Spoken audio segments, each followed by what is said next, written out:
Naval Air Station Lakehurst in New Jersey was the United States Navy's lighter-than-air base. This rare movie footage shows the handling of flown airship mail on Wednesday, September 13th, in 1961. Since 1929, there have been over 100 Navy pressure airship flights that have carried mail aboard. In the past, in order to have mail flown on flights that were not organized by the Post Office Department, it was necessary for the airship collector to develop a relationship with someone at Lakehurst.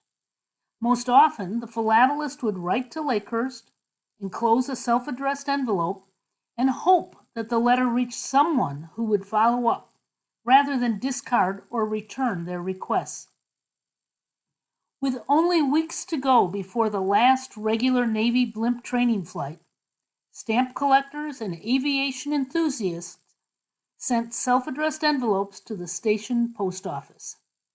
Sailors used a special rubber stamp to apply the black boxed cachet, which stated, "Flown on one of the last flights of United States Navy airships."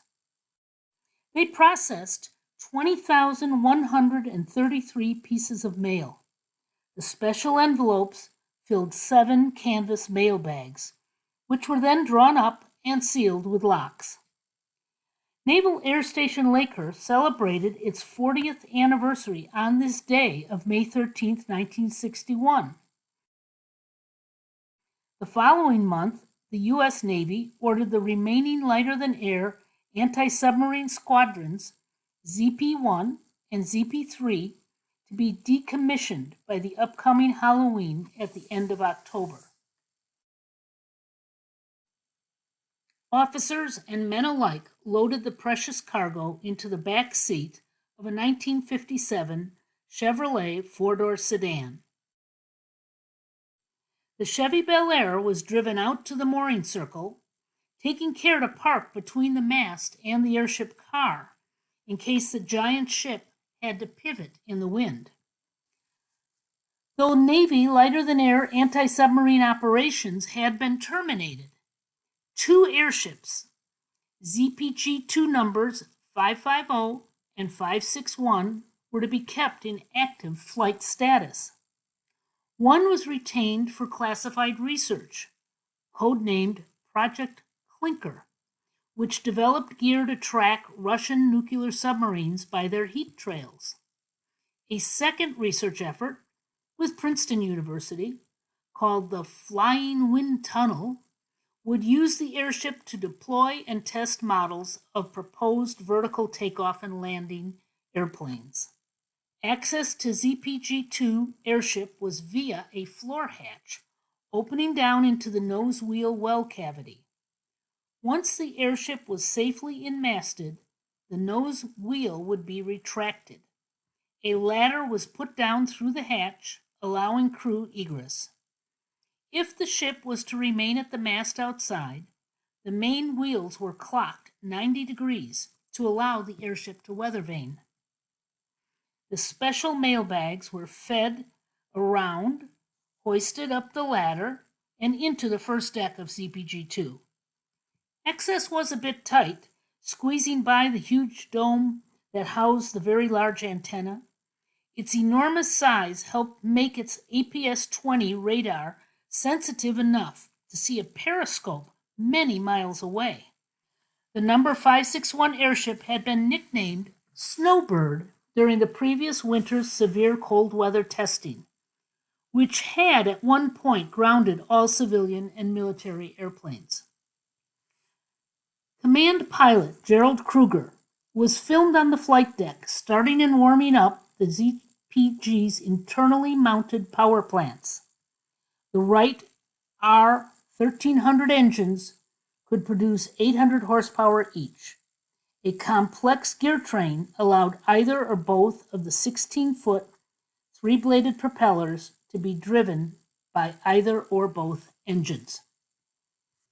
These million-cubic-foot, helium-filled airships had demonstrated the ability to hunt for submarines in challenging weathers for more than 90 hours, their crew rotating watches on station. The airship's upper deck featured bunk beds, a galley, and dinette. 561 Snowbird had herself flown an 11-day, 9,448-mile mission on its original gasoline load. On the training flight of September 13, 1961, however, the mission was to include flying the mail bags around the local New Jersey area.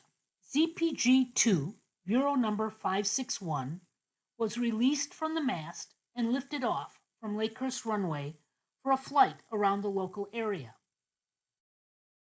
F.W. von Meister, known as Willie, was based in New York City as the special representative to Germany's Luftschiffbau Zeppelin Company.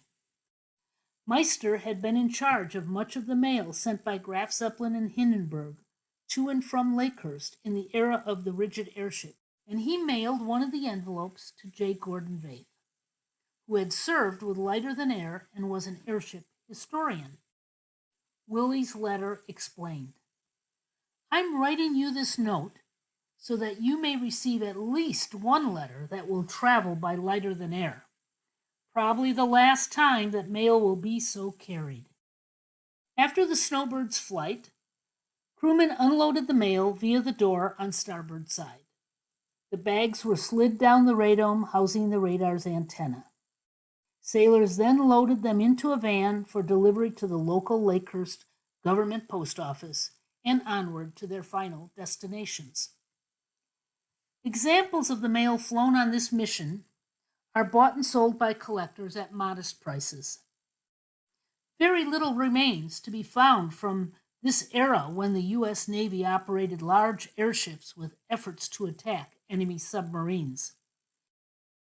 These precious envelopes are a small testimonial to those times.